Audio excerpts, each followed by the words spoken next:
ये कहानी है एक आर्मी मैन की और ये कहानी है एक लड़की की। वो आर्मी मैन जिसे उस लड़की से प्यार हो जाता है, दोनों एक दूसरे से प्यार करते हैं। 2 साल तक दोनों एक दूसरे के प्यार में डूबे रहते हैं, लेकिन 2 साल बाद पूरी जिंदगी अचानक दोनों की ही बदल जाती है। ये कहानी 28 अगस्त रात 8:30 बजे से शुरू होती है। नागपुर की रहने वाली ज्योत्सना प्रकाश, जिसकी उम्र करीब 30 साल, नागपुर शहर में ही एक ऑटोमोबाइल शोरूम में काम किया करती थी और अपनी एक दोस्त के साथ एक पीजी में रहा करती थी। 2 साल पहले ज्योत्सना की नागपुर में रहने के दौरान एक नौजवान से मुलाकात होती है और धीरे धीरे मुलाकात दोस्ती में बदलती और दोनों में प्यार हो जाता है। बाद में पता चलता है कि उस नौजवान का नाम है अजय वानखेड़े। अजय वानखेड़े इंडियन आर्मी में एक आर्मी मैन, और इत्तेफाक से नागालैंड में उसकी पोस्टिंग, और वो एक फार्मेसी डिपार्टमेंट में उसकी पोस्टिंग थी। आर्मी में भी मेडिकल, डॉक्टर, ये सारी चीजें होती है। तो नागालैंड में पोस्टिंग थी। जब भी छुट्टी मिलती अजय वानखेड़े नागपुर आता और फिर ज्योत्सना और वो दोनों मिलते। जब वो नागालैंड में होता तो फोन पे बातें होती लंबी लंबी। लेकिन ये सारी बातचीत का सिलसिला 28 अगस्त की रात अचानक टूट जाता है। 28 अगस्त यानी अक्टूबर का महीना है, लगभग 2-2.25 महीने पहले की बात है। रात के 8:30 बजे थे। ज्योत्सना तब अपनी रूममेट के साथ थी पीजी में। तभी उसके मोबाइल पे कॉल आता है। ये कॉल अजय वानखेड़े की मां के मोबाइल के नंबर से आया था। अजय के साथ चूंकि इश्क था, प्यार था, दोस्ती थी, उसकी मां का नंबर भी पता था, मां के बारे में भी जानती थी। तो फोन आता है। अजय उससे कहता है कि चलो आज मिलते हैं कहीं बाहर, डिनर करते हैं। ज्योत्सना तैयार, खुश, और क्या, क्योंकि उसे मालूम है कि अजय बहुत कम आता है नागपुर, छुट्टी मिलती नहीं है आर्मी में, तो वो अपनी ड्यूटी पर रहता है। तो अब वो आता है और उसके बाद ज्योत्सना को अपने साथ लेता है। एक खास जगह पर उसने बुलाया था, एक पॉइंट था वहां पर, और फिर वहां जाने के बाद वो दोनों साथ होते हैं। उसके बाद रात बीतती है। 28 से 29 अगस्त हो गए, लेकिन रात वापस ज्योत्सना अपने घर नहीं लौटी, पीजी में। अब इधर इससे पहले भी ज्योत्सना कई बार बाहर गई, लेकिन लेट नाइट आ जाती थी क्योंकि सुबह उसे काम पे जाना होता था। लेकिन जब देर रात हो गई 28 अगस्त को, लौटी नहीं, तो उसकी दोस्त को फिक्र हुई। उसने ज्योत्सना के मोबाइल पे कॉल करना शुरू किया। घंटी बज रही है, ज्योत्सना फोन नहीं उठा रही है। उसे लगा कि शायद नहीं आएगी, हालांकि ऐसा हुआ नहीं था इससे पहले। फिर भी उसने इंतजार किया और उसके बाद सुबह हो गई। अब सुबह भी ज्योत्सना नहीं लौटी। उसने पता किया उसके शोरूम में कि वो काम पर गई है कि नहीं, तो पता चला कि वहां नहीं आया, और कभी वो एब्सेंट होती नहीं थी, बहुत ही जिम्मेदारी से अपना काम करती थी। तो अब दोपहर हो गई, शोरूम से भी पता चला कि वो पहुंची नहीं है। अब उसकी दोस्त को फिक्र हुई। तब उसने पहली बार ज्योत्सना के घर वालों को फोन किया, चूंकि दोनों पीजी में एक साथ थे, एक दूसरे की फैमिली का इमरजेंसी के नंबर रखते थे एक दूसरे के लिए। तो फैमिली को फोन करके वो सारी बात बताती कि ज्योत्सना कल रात 8:30 बजे गई, उसका मोबाइल उसके बाद से बच तो रहा है लेकिन उठा नहीं रही है, और आज वो काम पर भी नहीं गई। घर वाले ये सुनते हैं, बदहवास नागपुर पहुंचते हैं। उसके बाद जाकर पुलिस स्टेशन में ज्योत्सना की गुमशुदगी की रिपोर्ट लिखा देते हैं। अब 30 साल की ज्योत्सना पुलिस भी रिपोर्ट लिखती है, और अपनी पुलिस वही है कि जब तक कुछ बड़ा जब तक नहीं हो जाता तब तक वो कहाँ कुछ करती है। तो पुलिस ने भी खाना पूर्ति के तौर पर रिपोर्ट लिख लिया। कहा कि लड़की आपकी बड़ी है, बालिग है, समझदार है, पढ़ी लिखी है, कहीं दोस्त के साथ गई होगी, लौट आएगी। घर वालों को भी ये था कि ज्योत्सना लौट आएगी क्योंकि मोबाइल बज रहा है। अब पुलिस ने रिपोर्ट लिख लिया, लेकिन कार्रवाई कुछ नहीं की। 20 दिन बीत गए। 28 अगस्त की बात थी। अब लगभग करीब 20 सितंबर के आसपास की तारीख आ जाती है, लेकिन ज्योत्सना का कुछ सुराग नहीं मिलता। इधर ज्योत्सना के घर वाले लगातार उसे ढूंढ रहे। उन्हें यह फिक्र है कि अगर वो कहीं गई भी है तो शायद कॉल करे, कभी मैसेज करे, लेकिन न फोन न कॉल, और वो जो घंटी बज रही थी वो भी बंद। तो घर वालों को फिक्र हुई, वो पुलिस के पास पहुंचते हैं 20 दिन के बाद मिसिंग रिपोर्ट दर्ज कराने के, और कहते हैं कि साहब आपने अब तक ढूंढा नहीं। अब पुलिस को भी लगता अच्छा 20 दिन हो गए वो लौटी नहीं, उन्हें भी लगा कि यार कुछ अब तो करना चाहिए। तो घर वाले आप कहते हैं कि हमें शक है कि उसको किडनैप कर लिया गया। पुलिस को भी लगा कि एक लड़की बालिग जवान पढ़ी लिखी, कोई खबर नहीं, तो हो सकता है किडनैपिंग का मामला और कल को कुछ हाई प्रोफाइल केस निकल गया तो पुलिस की तो फजीहत हो जाएगी। तो दबाव के में आकर पुलिस ने फिर किडनैपिंग का केस 20 दिन बाद ज्योत्सना का दर्ज कर लिया। अब पुलिस सीरियसली तफ्तीश शुरू करती है। जब तफ्तीश शुरू करती है तो सबसे पहले ज्योत्सना का मोबाइल का लोकेशन कहाँ है, 20 दिन पहले भी वो पता कर सकती थी, लेकिन तब नहीं किया। अब जब पुलिस ने पता करना शुरू किया तो बड़ी अजीब चीज देखी। मोबाइल के पैटर्न के हिसाब से कॉल और लोकेशन, उसे देखा 28 अगस्त को नागपुर में लोकेशन था, 29 अगस्त को फिर वहां से कहीं पुणे, फिर 30 अगस्त को कहीं और। महाराष्ट्र के अलग अलग शहरों में और अलग अलग डिस्ट्रिक्ट में ज्योत्सना का मोबाइल लगातार एक्टिव था। वो सारे टावर बता रहे थे कि कब कहां कहां है। पुलिस को लगा कि शायद वो घूमने गई, लेकिन ये बात अजीब थी कि फैमिली से वो कांटेक्ट क्यों नहीं कर रही है। अब पुलिस की परेशानी थी कि भाई लोकेशन अलग अलग जगह पर है, अलग अलग डिस्ट्रिक्ट में, शहर में, और वो खुद कहाँ है पता नहीं है। आसपास पता गया कि कहीं कोई लाश मिली, लावारिस लाश या कोई गुमशुदा लड़की, उसमें भी कहीं कुछ पता नहीं। पुलिस के हाथ हर तरफ से खाली, और इधर अब घर वालों का दबाव बढ़ता जा रहा है, क्योंकि जैसे जैसे दिन बीत रहे हैं, अगर किडनैपिंग का केस है तो किडनैपिंग में सबसे ज्यादा खतरा इसी बात का होता है कि वक्त पे अगर आप न छुड़ा पाए तो फिर सामने वाले की जान को खतरा होता है, क्योंकि किडनैपिंग के केस में ज्यादा दिन तक एक जिंदा इंसान को बंधक बनाकर रखना सबसे मुश्किल काम होता है। कॉल डिटेल देख लिया पुलिस ने, पूछा किसी और से दुश्मनी ये वो कुछ नहीं। अब इसके बाद पहली बार पुलिस उस लड़की से भी पूछताछ करती है जो उसकी रूममेट थी, पार्टनर।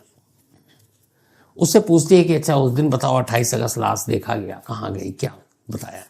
उसने कहा ये नहीं बताया था कि किसके साथ गई, बस एक कॉल आया था उसके बाद चली गई। अब पुलिस ने वो सारे कॉल निकाले, उसमें भी कई नंबर थे। फिर पुलिस ने तब तक उस सारे कॉल को कहा कि इसके डिटेल निकालो, इसके लोकेशन निकालो, और उससे पूछा कि अच्छा आप ज्योत्सना के बारे में बताओ। तब उसने बताया कि सर एक लड़का है जिसके साथ ज्योत्सना रिलेशनशिप में है। पूछा गया भाई क्या नाम है, तो पता चला कि उसका नाम अजय वानखेड़े है और वो इंडियन आर्मी में है और नागालैंड में पोस्टेड है। उधर जब मोबाइल के कॉल डिटेल निकाले गए तो पता चला कि 28 अगस्त की रात जो आखिरी कॉल आया था ज्योत्सना के मोबाइल पर, वो अजय वानखेड़े की मां का नंबर था। तो अब दो चीज, एक रिश्ता दोस्त ने बनाया, दूसरा मोबाइल दोस्त ने बनाया। अब जब ये दोनों चीजें पता चली तो आगे की पूछताछ के लिए पुलिस ने कहा कि भाई अजय वानखेड़े से पूछताछ कर लेते हैं। पता चला कि अजय वानखेड़े तो वापस पहुंच गया नागालैंड और अपनी ड्यूटी ज्वाइन कर चुका है। पुलिस ने नागालैंड में इंडियन आर्मी के उस टुकड़ी से जो भी जहां वो काम करता था उनसे कांटेक्ट किया, अजय वानखेड़े के बारे में पूछा, तो पता चला कि अजय वानखेड़े है तो वहीं लेकिन हॉस्पिटल में एडमिट है। पूछा गया क्यों, तो पता चला कि उसको शुगर है और भी कुछ चीजें हैं और वो काफी दिनों से एडमिट है। पुलिस को लगा ये क्या मतलब अजीब इत्तेफाक है कि इधर वो गायब है उधर वो एडमिट है, इन दोनों का कनेक्शन क्या है। फिर भी पुलिस ने कहा कि भाई उससे पूछताछ करनी, उन्होंने आर्मी से परमिशन मांगी, हमें पूछताछ करनी है। आर्मी ने कहा हम आपको सपोर्ट करेंगे भैया जो करना है। तो उन्होंने कहा ठीक है, जैसे ही वो डिस्चार्ज हो हॉस्पिटल से आप हमें इत्तला कर दीजिएगा, हमारी टीम पहुंच जाएगी। आर्मी ने कहा ठीक है। नागपुर पुलिस के कंसल्ट जो भी थे उनका नंबर रख लिया। अब इसके बाद नागपुर पुलिस हाथ पे हाथ धरे हुए कि उधर से कॉल आए, इंफॉर्मेशन आए तो हो जाए। तभी एक दिन कॉल आया, लेकिन ये कॉल और भी ज्यादा हैरान करने वाला था। नागालैंड की उस जिस हॉस्पिटल में एडमिट था आर्मी के ही, वहां से फोन आया कि भाई वो उसकी तबीयत तो ठीक नहीं थी, एडमिट ही था, लेकिन अचानक वो हॉस्पिटल से गायब हो गया है और वो हॉस्पिटल में है नहीं। अब नागपुर पुलिस को ये बात बड़ी अजीब लगी कि हॉस्पिटल में था, भाग गया। उसे ये भी पता है कि पुलिस को पूछताछ करनी है, फिर भी पुलिस को लगा कि भागा नहीं होगा, आएगा। लेकिन पुलिस की गलतफहमी फौरन दूर हो गई। 2 दिन बाद पता चला कि अजय वानखेड़े ने एक लोकल कोर्ट में अग्रिम जमानत की याचिका दाखिल कर दी है। मतलब कि हमें डर है कि हमें पुलिस गिरफ्तार कर सकती है, हमें। तो पहले उसने सेशन कोर्ट में दिया, वहां से खारिज हो गई। फिर पुलिस को पता चला कि उसने हाई कोर्ट में दे दिया, वहां से भी खारिज हो गई। और पुलिस को लगा कि ये क्यों डर रहा है और क्यों ये एंटीसिपेटरी बेल के लिए अप्लाई कर रहा है, कुछ तो गड़बड़ है। अब पुलिस उसे ढूंढ रही है, लेकिन दोनों तरफ से इधर बेल खारिज है, तो उसमें टाइम लगा। 28 अगस्त का ये वाकया है। 20 दिन के बाद किडनैपिंग की रिपोर्ट लिखी जाती है। 20 दिन के बाद पुलिस तफ्तीश शुरू करती है। पूरा सितंबर बीत गया, अब अक्टूबर का महीना आ गया। अब इस अक्टूबर के महीने में उधर से वानखेड़े भी आर्मी बेस से अपने गायब है, और उसके बाद वो लोअर कोर्ट फिर हाई कोर्ट भी पहुंच चुका है, वो भी कैंसिल। अब पुलिस उसे ढूंढ रही कि भाई कहां है ज्योत्सना, उसका पता तो चले और वही बता सकता है। पुलिस उसे तलाशी कर रही थी कि तभी अचानक अभी 20 अक्टूबर को एक रोज अचानक अजय वानखेड़े खुद नागपुर पुलिस के सामने आता है और सरेंडर कर देता है। कहता साहब आप लोग मुझे ढूंढ रहे थे, मुझे लगा आप मुझे गिरफ्तार करेंगे, पता नहीं क्या क्या इल्जाम लगाएंगे, तो इसलिए मैं एंटीसिपेटरी बेल के लिए गया था। मुझे कई लोगों ने कहा था कि आप जिस तरीके से मुझे ढूंढ रहे हैं तो अरेस्ट करके कोई भी केस लगा सकते हो, तो मैंने अपने डिफेंस के लिए गया था। पुलिस को ये बात गले उतरे नहीं। फिर पुलिस ने पूछा कि अच्छा ये बताओ ज्योत्सना के साथ तुम्हारे रिश्ते क्या है? तो उसने ज्योत्सना के साथ अपने रिश्ते बताए। उसने कहा कि हम दोनों की दोस्ती 2 साल पहले हुई थी, और इस दौरान में पुलिस अजय वानखेड़े की पूरी कुंडली निकाल चुकी थी। पता चला कि वो ऑलरेडी 3 शादी कर चुका था, 3 बीवियों को छोड़ चुका था। इधर ज्योत्सना, उसकी भी एक शादी हुई थी लेकिन डिवोर्स हो गया था।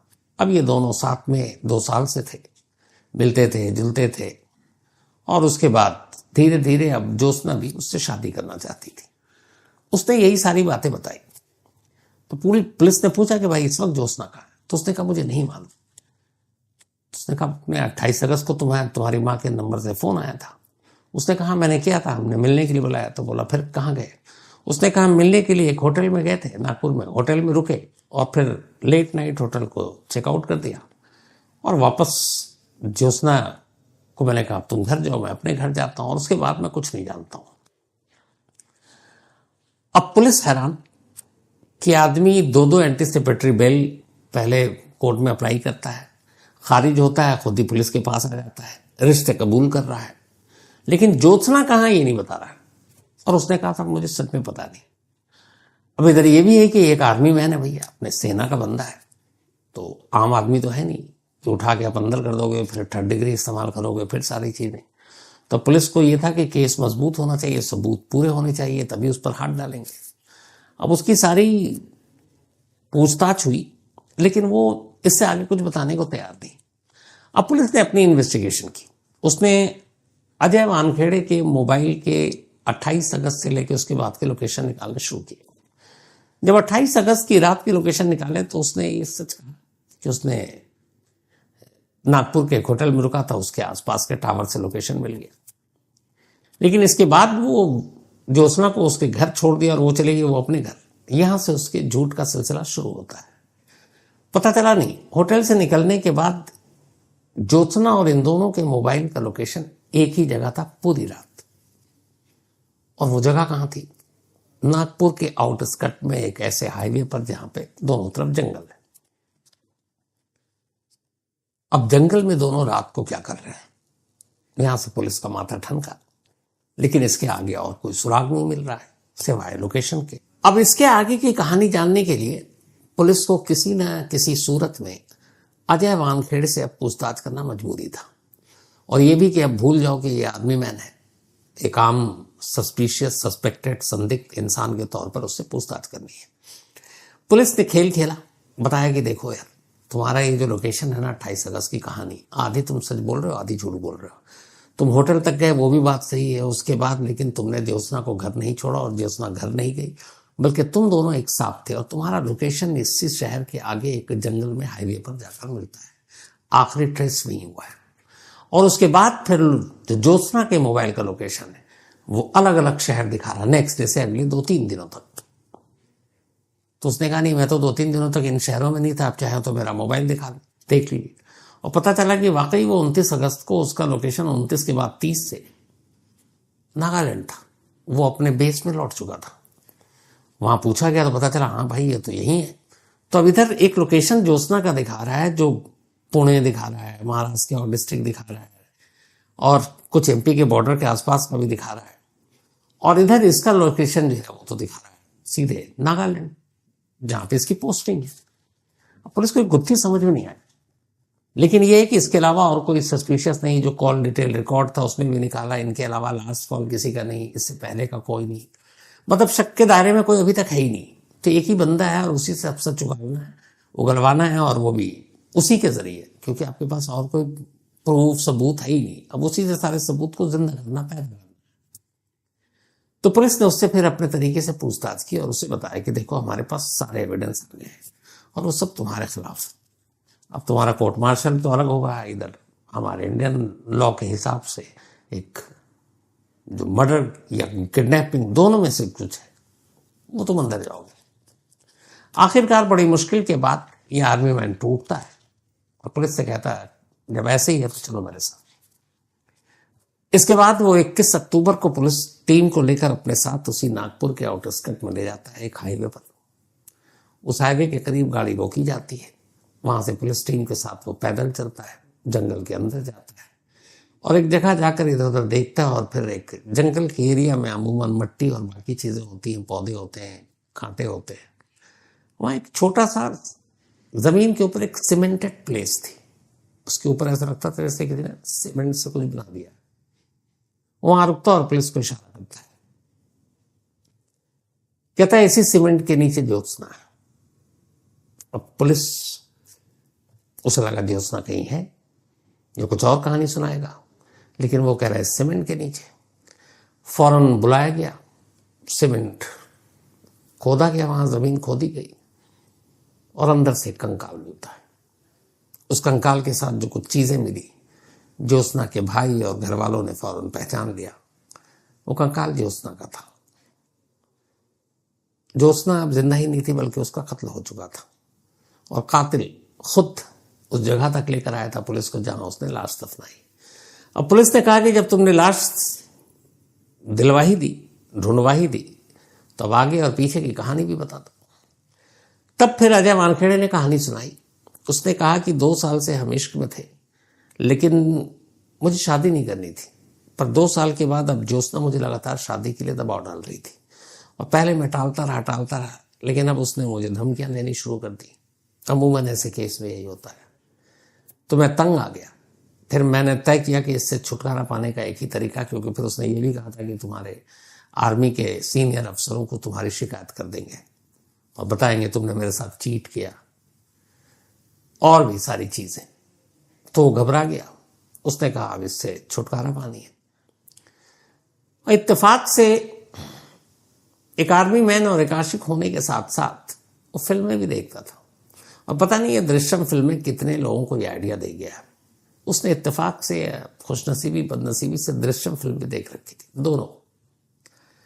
वहीं से उसको आइडिया आया और उसने कहा कि चलो 28 अगस्त को फोन किया, होटल में ले गया, वहां कुछ देर रुका, फिर कहता है थोड़ा घूम कर आते हैं।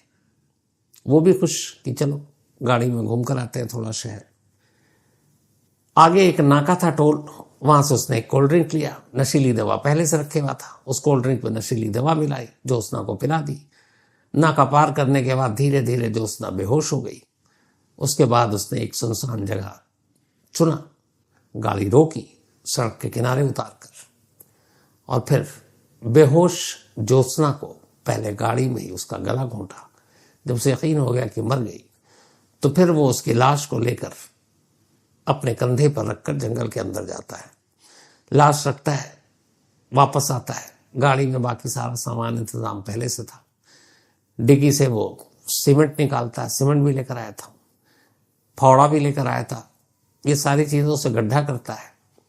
जब इतना गड्ढा हो जाता है कि उसके अंदर लाश रखी जा सकती है, तो उस लाश को रखकर मिट्टी डालता है, फिर उसके ऊपर सीमेंट डालता है, फिर आसपास की झाड़ियां के छोटे छोटे जो झाड़ियां होती हैं उन सबको सीमेंट पर रख देता है, ऐसा लगे कि जैसे जंगल का हिस्सा है। और ये सब करने के बाद वो वहां से लौटता है और नेक्स्ट डे मॉर्निंग में सीधे नागालैंड के लिए निकल पड़ता है। और नागालैंड जाते ही सीधे हॉस्पिटल में एडमिट हो जाता है कि मेरी तबीयत खराब है और मुझे 2 दिन से बहुत ज्यादा शुगर, एक तो दहशत, डर, चोर, एक क्राइम किया है। लेकिन मकसद यही था कि जब ये क्राइम हो और जब पता चले, जब लाश निकले, सच्चाई सामने आए, तब वो दिखा सके कि वो नागालैंड में था और बीमार था और हॉस्पिटल में एडमिट था, तो सारे सबूत उसके हक में जाएंगे। दूसरा दृष्टिकोण से उसने ये जो आइडिया लिया, जब ये सब कुछ कर लिया उसने, तो उसके बाद ज्योत्सना का मोबाइल उसने अपने पास रखा और ज्योत्सना के उस मोबाइल को लेकर वो फिर लौटा और नाका और टोल के पास अमूमन गाड़ियां रुकती हैं, टोल जब आप कटाते हैं तो वहां उसने गाड़ी रोकी, गाड़ी रोककर थोड़ी देर इंतजार किया। फिर उसने उन ट्रकों की तरफ ध्यान दिया जो ट्रक लंबी लंबी दूरी पर जाते हैं, पता चल जाता है सामान लोडेड है। फिर उसने ऐसी एक नेशनल परमिट वाले ट्रक को देखा जो टोल पे खड़ा था, वो चुपचाप से ट्रक के पीछे गया, रात का अंधेरा था, मोबाइल को साइलेंट मोड पे डाला जो ज्योत्सना के, और उस ट्रक के अंदर उस मोबाइल को फेंक दिया। अब जहां जहां ट्रक वहां वहां मोबाइल का लोकेशन। यही करना था कंफ्यूज पुलिस को कि ज्योत्सना अभी यहां है, अभी वहां है, अभी वहां है, अभी यहां है, जबकि कातिल कहीं नहीं है। वहां के बाद सीधे नागालैंड में है और अस्पताल के बिस्तर पर है, तो कोई भी सबूत उसके खिलाफ जा ही नहीं सकता। तो वो ज्योत्सना का मोबाइल जो घूम रहा था उस चलते ट्रक में, उसी ने पुलिस को उलझा दिया कि इसका लोकेशन तो अभी यहां, अभी यहां, अभी यहां, और जब लोकेशन है तो इसका मतलब है वो जिंदा है, घूम रही है, ठीक है। और इसी लापरवाही ने इस केस को, कहा 28 अगस्त का मामला था और 20 अक्टूबर को यह केस वर्कआउट हुआ है, लगभग 2 महीने बीत गए। आर्मी मैन को पकड़ लिया गया है और अब आर्मी मैन इस वक्त पुलिस कस्टडी में है, पुलिस पूछताछ कर रही है। उस मोबाइल को भी बरामद करने की कोशिश कर रही है जो इस केस में एक बहुत बड़ा सबूत हो सकता है। और अब ये मामला फिर कोर्ट में जाएगा। तो कई बार ये देखा गया है क्राइम वर्ल्ड में, जुर्म की दुनिया में, या वैसे भी हमारी आपकी दुनिया में, कि जो क्राइम होता है उसके लिए जरूरी नहीं इंसान होना सिर्फ काफी है। फिर वो पुलिसमैन हो, आर्मी में हो, कोई भी हो, किसी भी पेशे में, क्योंकि हर इंसान जो वर्दीधारी भी होता है उसके अंदर भी एक सीना है, एक दिल है, वैसे ही रगों में खून है, वैसी ही सोच है, सब कुछ वैसे ही होता है। तो इसलिए क्राइम कब कौन कहां कर जाए प्रेडिक्ट करना सबसे मुश्किल काम होता है।